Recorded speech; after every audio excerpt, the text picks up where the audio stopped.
Bonjour à tous, ça me fait vraiment plaisir de vous retrouver et enregistrer cette petite vidéo, passer ce petit moment avec vous. Alors je voudrais vous parler de quelque chose qui me questionne beaucoup en ce moment. Il s'agit de la vie dans l'au-delà. Voilà. Avant de commencer, je voudrais souhaiter la bienvenue à toutes ces nouvelles personnes qui sont de passage sur cette chaîne. Si vous êtes tombé par hasard dessus, sachez que j'ai créé cette chaîne au moment où ma soeur jumelle est morte du cancer, il y a à peu près 1 an.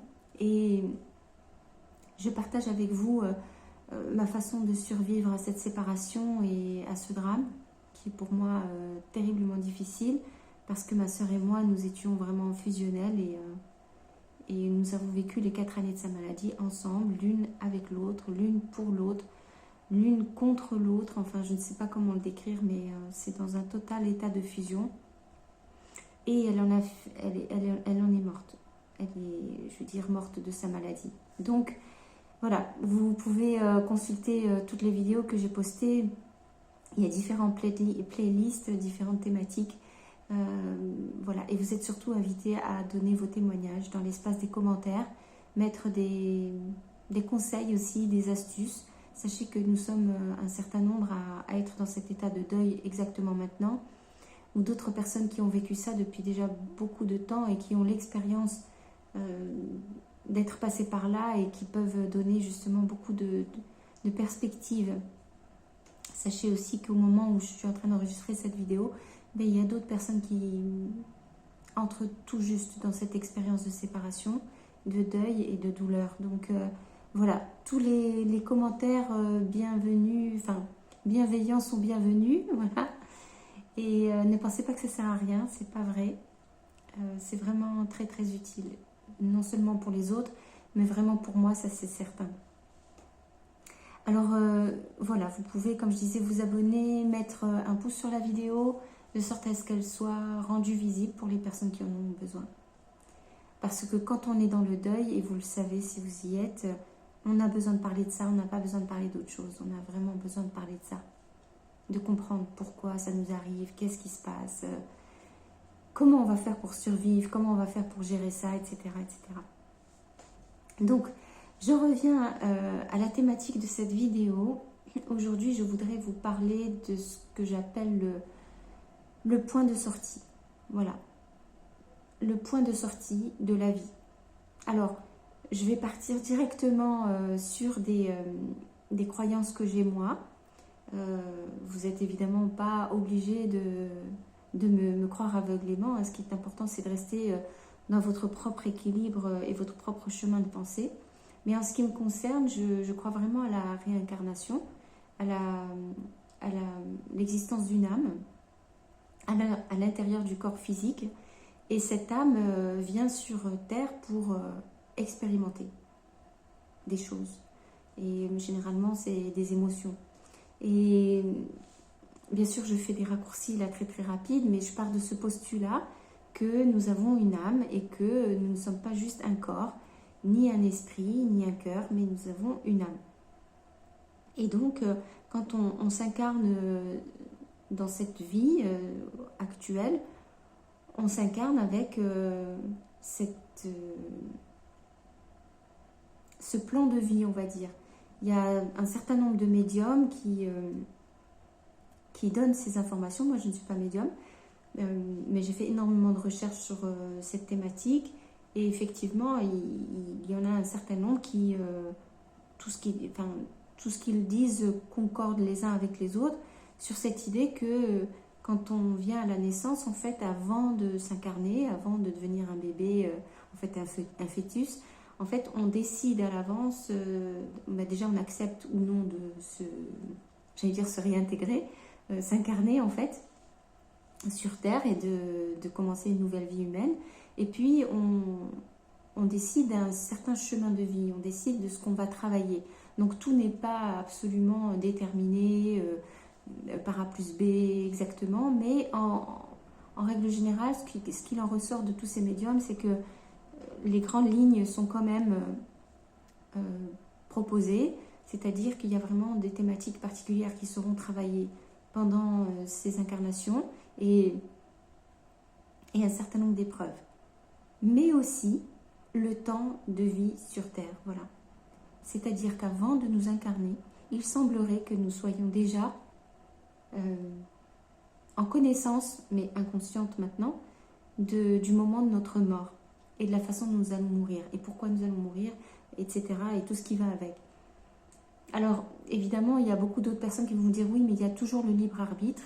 Et en effet, j'ai enfin trouvé cette explication, c'est que il y a bien évidemment, effectivement, une mort, on va dire, programmée, qui a été acceptée par l'âme et qui décide donc de se réincarner, de s'incarner dans cette vie terrestre. Mais il y a plusieurs points de sortie, c'est-à-dire qu'au cours de la vie humaine, la personne, si elle se retrouve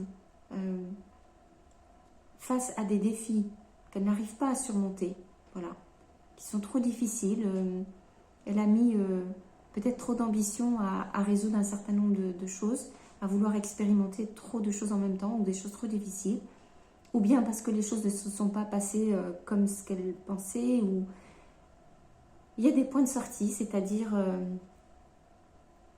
des portes secondaires. Voilà.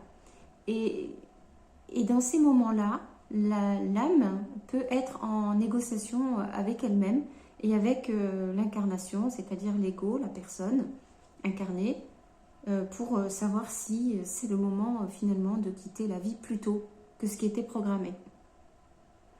Et c'est ce qui explique pourquoi il y a des moments où on a l'impression qu'il y a des personnes qui sont entre la vie et la mort et qu'il y a comme s'il y a un temps suspendu et on ne sait pas pourquoi la personne va basculer d'un côté ou de l'autre. Souvent, on prend cet exemple-là quand les gens tombent dans le coma, c'est vrai. C'est vrai que très très souvent, on a ces retours-là, des personnes elles-mêmes qui ont eu la faculté d'avoir cet éveil de conscience pendant qu'elles étaient dans le coma, qui s'en souviennent et qui reviennent sur Terre incarnées, donc avec de nouveau une conscience pleine, mais avec le souvenir. Donc on a beaucoup de témoignages quand même de ces personnes-là qui ont fait des sorties du corps et qui expliquent que oui, en effet, il y a un moment de négociation avec soi-même en train de se dire est-ce que je décide de retourner dans mon existence terrestre ou est-ce que je décide d'arrêter là. Et il y a ce moment-là. En fait, ça, c'est vraiment les témoignages qu'on a eus. Mais en fait, ce que je viens d'apprendre aussi, c'est qu'effectivement, ça arrive à toutes les incarnations. Toutes les incarnations ont cette possibilité de sortir de leur existence plus tôt que prévu.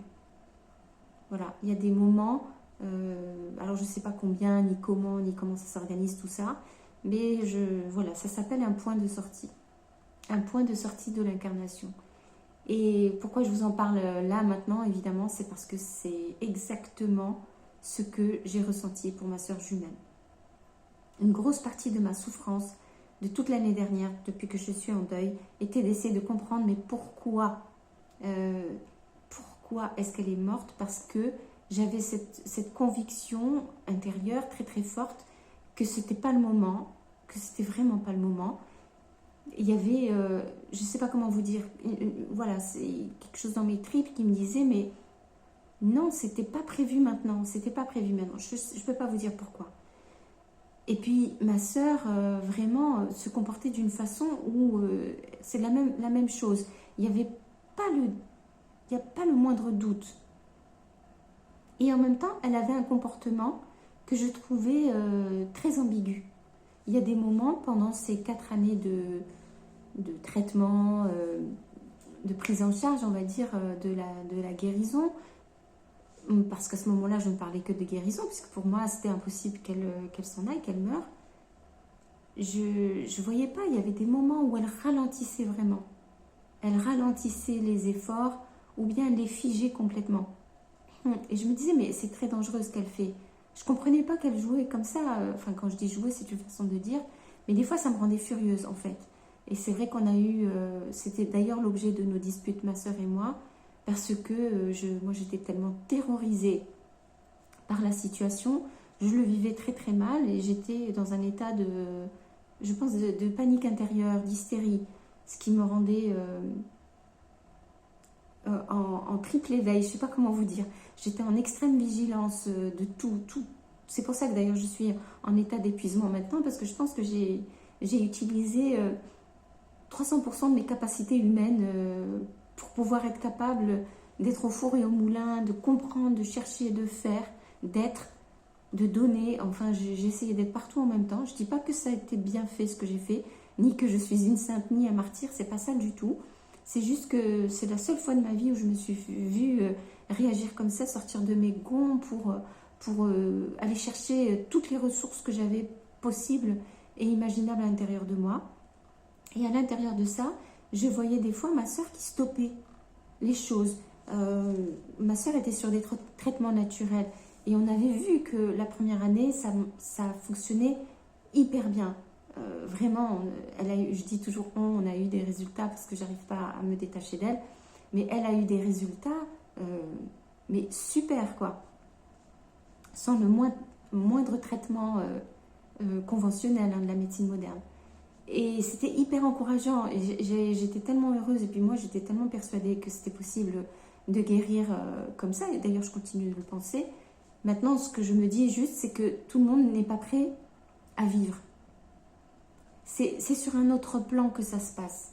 Alors, il est évident que, là, on va rester quand même sur le plan de base. Quelqu'un qui a une infection, on va dire, mortelle, il n'a absolument aucun traitement d'aucune sorte, il ne fait absolument rien, mais rien, c'est-à-dire que, on va dire le contraire, qu'il augmente l'infection, le corps humain a une limite. Donc évidemment, là on parle de physiologie, c'est évident qu'à un moment donné, il y a un point de non-retour. Ça, là-dessus, on est d'accord. Mais quand on est dans une situation où on n'a pas cet état-là, où tout est fonctionnel encore, où tout est possible, c'est là où ça devient bizarre que les choses ne fonctionnent pas. Quand elles ont juste avant, elles ont fonctionné. C'est pas qu'elles ne fonctionnent pas, c'est que la personne arrête de faire ce qu'elle faisait. Alors, bien sûr, il y a un côté lassitude, fatigue, faire des efforts tout le temps, c'est extrêmement difficile, donc ça, c'est normal. Mais il y a des moments comme ça pendant les 4 ans où ma soeur m'a rendue chèvre parce que moi, je ne lâchais pas prise, je voulais tester vraiment beaucoup de choses qui avaient des retours très positifs. Et je voulais en faire plus en fait. Mais en fait, ma sœur, elle freinait beaucoup. Il y a des moments où je sentais qu'elle avait juste besoin de tout arrêter. Et moi, je lui disais, mais là, tu joues avec le feu en fait. Parce que tu es dans un état de maladie, une maladie qui, elle, ne reste pas immobile. Donc, ça me semble très dangereux de rester immobile. Là, alors, bien sûr, moi, j'ai beaucoup regretté le fait de ne pas lui faire confiance. J'ai eu une attitude extrêmement chiante pour elle parce que j'étais étouffante. Je pense que je ferai des vidéos là-dessus à un moment ou à un autre pour vous expliquer ce qu'il ne faut pas faire, effectivement. Mais tout ce que je veux dire, c'est que j'étais effrayée du fait qu'elle arrête. Et à cette époque-là, maintenant je m'en souviens, j'avais consulté un magnétiseur. Voilà, pour faire... voilà, je l'avais consulté, enfin je l'avais contacté déjà pour ma soeur jumelle en premier, parce que j'avais besoin qu'elle reprenne un peu d'énergie. Et ça a été un moment où justement elle venait d'être intégrée à l'hôpital en urgence parce que les ambulanciers lui avaient fracturé le fémur. Voilà, gratuitement comme ça. Et elle s'est retrouvée aux urgences à l'hôpital. Et donc à ce moment-là, j'ai eu très peur pour elle. Et donc j'ai voulu chercher encore une fois toutes les solutions possibles et imaginables, hein, dans une idée d'intégration, d'effort. Et donc j'avais consulté ce magnétiseur. Et ce magnétiseur, en fin de compte, je ne le savais pas, mais je l'ai su après, qu'il avait aussi des dons de des médiumnités.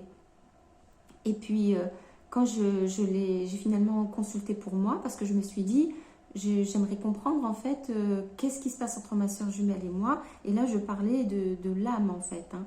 Je parlais pas, moi je sais bien que je ne pouvais pas faire grand chose concrètement, physiquement pour son corps, mais je voulais comprendre. Là j'étais arrivée à un moment, on venait de finir les trois années déjà.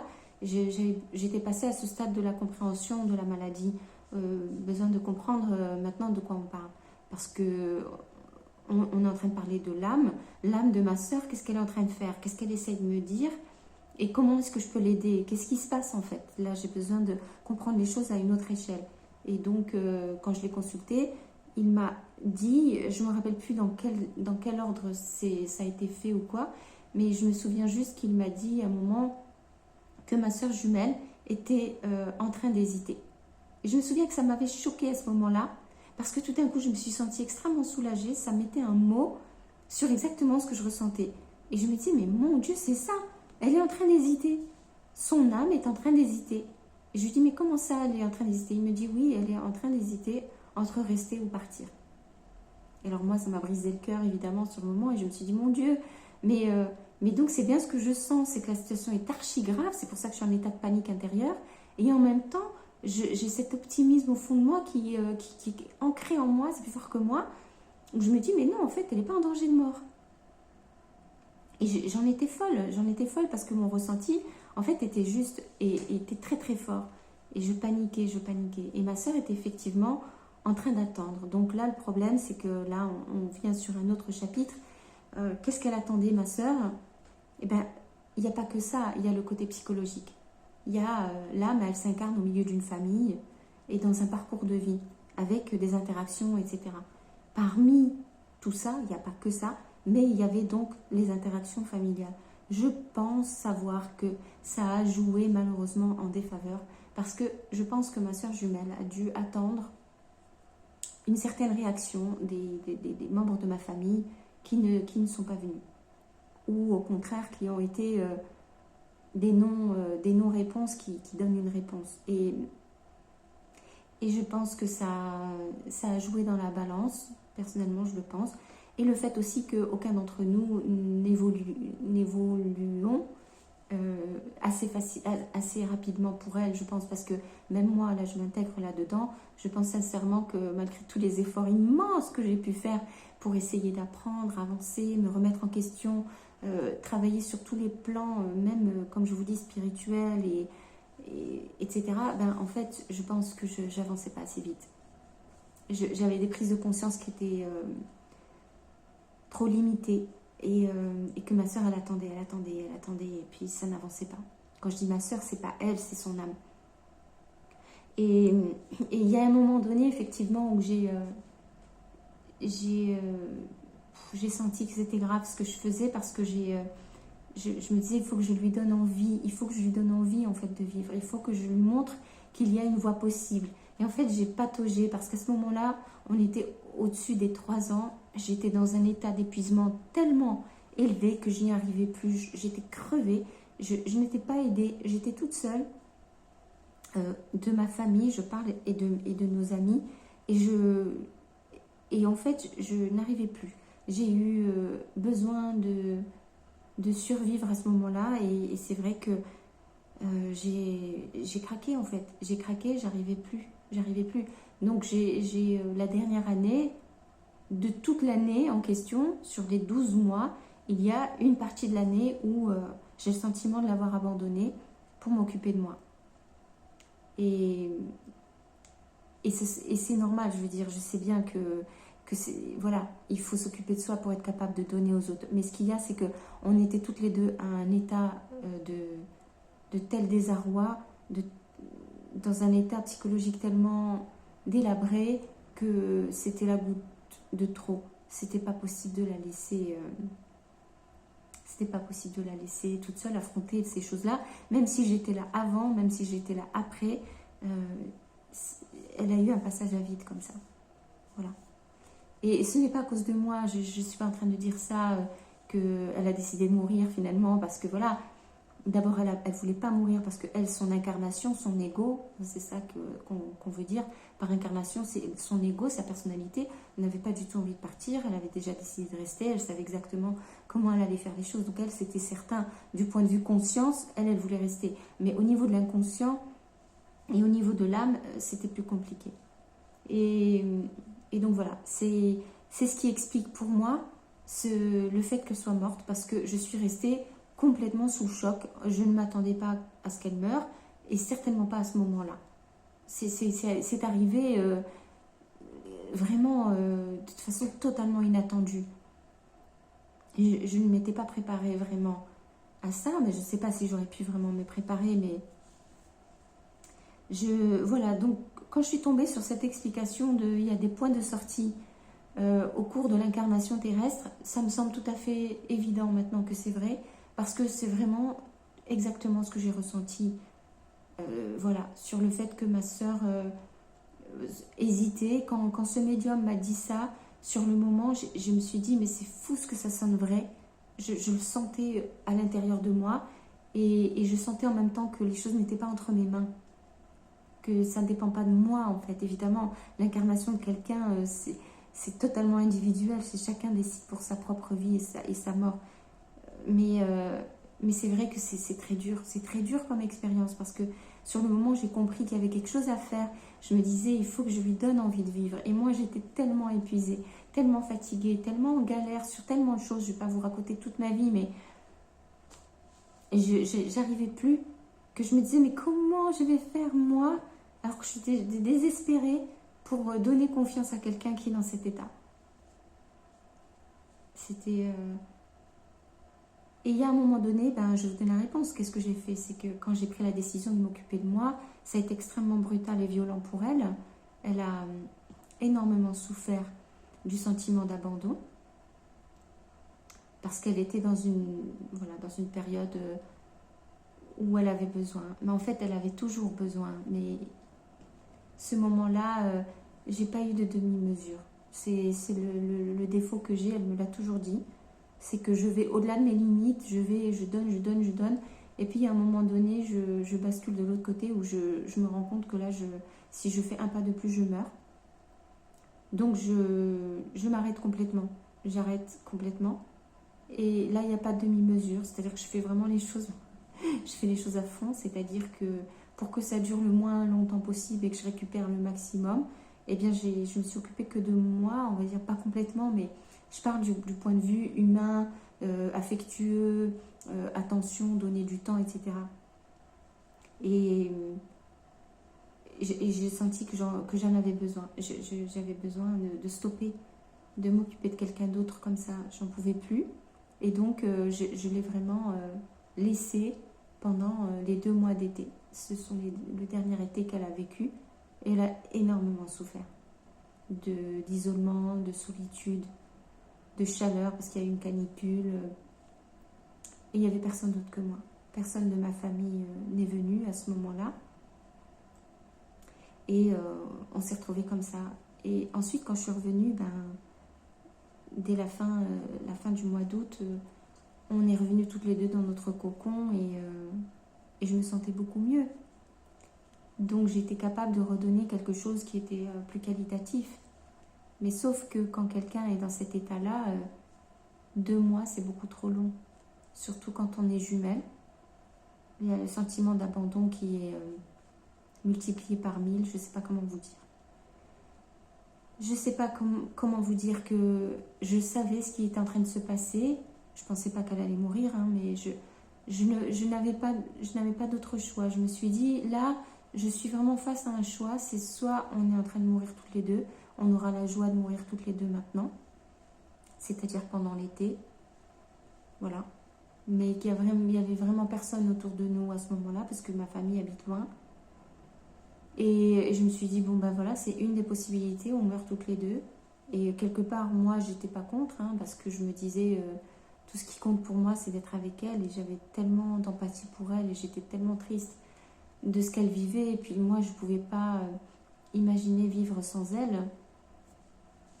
Que quelque part, au fond de moi, je me disais, ben oui, ça me va très bien. C'est juste le passage de la mort qui me fait peur et je n'avais pas envie de passer par les mêmes étapes de souffrance, etc. Parce qu'à ce moment-là, j'ai cru que j'avais un cancer. Et puis finalement, il y a quelqu'un qui est revenu dans ma vie à ce moment-là. Et cette personne m'a tirée de l'autre côté en me disant, mais là, tu es en train de crever. Donc non, on va faire quelque chose pour que tu ne crèves pas. Donc cette personne s'est occupée de moi. Et j'ai accepté. J'ai hésité vraiment et j'ai accepté cette aide. Et ma sœur n'a pas reçu beaucoup. Voilà. Et moi, j'ai reçu pratiquement tout. J'ai reçu tout. Elle a presque pas reçu. C'était quelqu'un qui venait de mon entourage à moi. Donc forcément, ça s'explique aussi. Hein. Mais j'ai donc essayé de remonter la pente les 2 mois en question. Et c'est ce qui s'est passé. Parce que en fait, j'ai pu m'occuper de moi. Donc j'ai pu faire un jeûne. Déjà, j'ai fait une diète pendant 1 mois. Parce que moi, je vous dis, je croyais que j'avais le cancer du sein. Parce que j'avais vraiment une masse que je sentais. J'étais dans un tel état que je me sentais tellement affaiblie que je me disais, bon, bah ça y est, là, j'étais tellement maigre. On ne voyait plus pratiquement de différence entre ma soeur et moi. Sauf que moi, j'étais debout et elle était alitée complètement. Bon, j'exagère parce qu'elle était quand même plus maigre que moi, mais j'avais vraiment perdu tellement que, voilà, vous ne me reconnaisseriez pas, quoi. Mais j'ai pu faire une diète tout le mois de juillet. J'ai fait ce que je sais faire, en fait, en naturopathie et en médecine naturelle pour faire ce qu'il faut avant d'aborder cette question du cancer. Parce que j'ai pas voulu consulter un médecin à ce moment-là parce que j'avais trop peur, que je me sentais trop épuisée. Et je savais que s'il me donnait cette sentence, j'allais lâcher prise. Donc j'ai préféré rester dans l'ignorance et la peur. C'est vrai que c'était inconfortable. J'ai fait tout ce que j'ai pu de ce que je connais dans médecine naturelle. Donc comme je vous dis, une diète bien adaptée. Ensuite, j'ai fait au mois d'août un jeûne hydrique de 7 jours, complet, alité, etc. Et j'ai continué comme ça tout l'été. Et quand je suis allée faire mes analyses, heureusement, en fait, c'était bien des masses, mais c'était pas cancéreux. On ne saura jamais si ça l'avait été ou pas, mais en tout cas, à ce moment-là, on m'a dit c'est bon, en fait, vous êtes hors de danger et ce que vous avez fait, ben, ça a sûrement aidé. Et donc, voilà, donc maintenant je sais que j'ai bien fait de faire tout ça, mais il fallait que en fait, j'ai sauvé ma peau.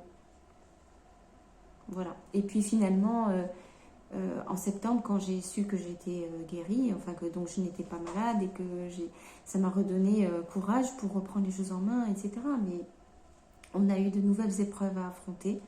Et encore avec le monde médical, ça a été encore un coup de massue épouvantable. Et coup de massue sur coup de massue toute une année. Au bout d'un moment, ben, on a les 2 genoux à terre et on n'arrive pas à se relever. Et je crois que quand ma soeur est arrivée au mois de décembre, en effet, je sentais cette ambivalence. Surtout au mois de novembre, j'ai senti cette énorme ambivalence parce qu'elle était enfermée dans les soins palliatifs. La médecin ne la laissait pas repartir chez elle. C'était horrible. On a fini par réussir à la sortir de là, mais elle n'en pouvait plus. Elle n'en pouvait plus de se battre. Elle n'en pouvait plus de se battre juste pour sa propre vie, quoi. Juste, mais laissez-moi, quoi.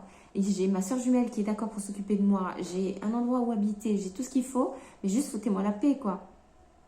Mais non, elle n'avait pas le droit. Il fallait qu'elle reste là-bas. Il fallait qu'elle meure. Il fallait qu'elle meure le plus vite possible. C'était inadmissible qu'elle continue d'être vivante. Les médecins, enfin, c'est vraiment, c'est écœurant ce qui s'est passé. Et donc voilà, moi je pense que tout simplement, cette succession d'événements, là je vous en ai parlé que d'une partie. Il n'y a évidemment pas que ça. Mais ça fait qu'à mon avis, elle a accepté de prendre le point de sortie à ce moment-là. Et c'est ce qui explique que je sois peut-être aussi complètement à terre maintenant, parce qu'on n'a rien organisé elle et moi, parce qu'on n'a pas eu le temps de se dire au revoir, parce que même le dernier moment où je l'ai vue vivante, consciente devant moi,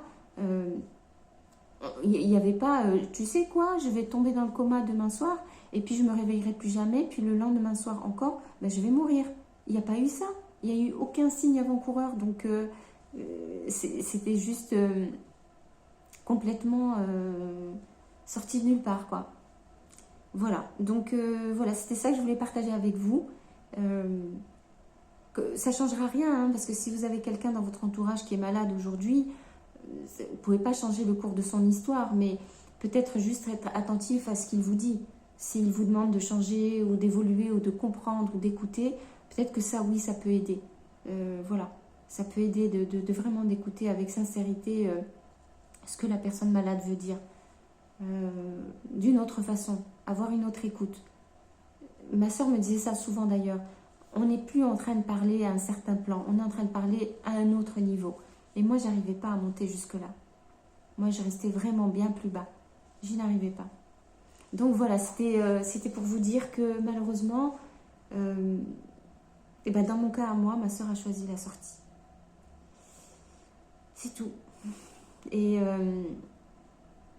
j'ai l'esprit figé là en fait. Vous savez, quand je pense comme ça, j'arrive pas à réfléchir. Je vais arrêter cette vidéo là. Je vous remercie de m'avoir écouté. Si jamais vous avez des informations qui vont dans ce sens ou dans le sens inverse, en tout cas quelque chose qui parle de ça, n'hésitez pas à me laisser des commentaires. Vraiment, ça m'intéresserait beaucoup de savoir ce que vous en pensez aussi. Et puis, je me hâte d'enregistrer une autre vidéo très prochainement. En attendant, je vous souhaite de prendre soin de vous et je vais faire pareil. Essayez de tenir le coup encore et encore. Alors, à très bientôt.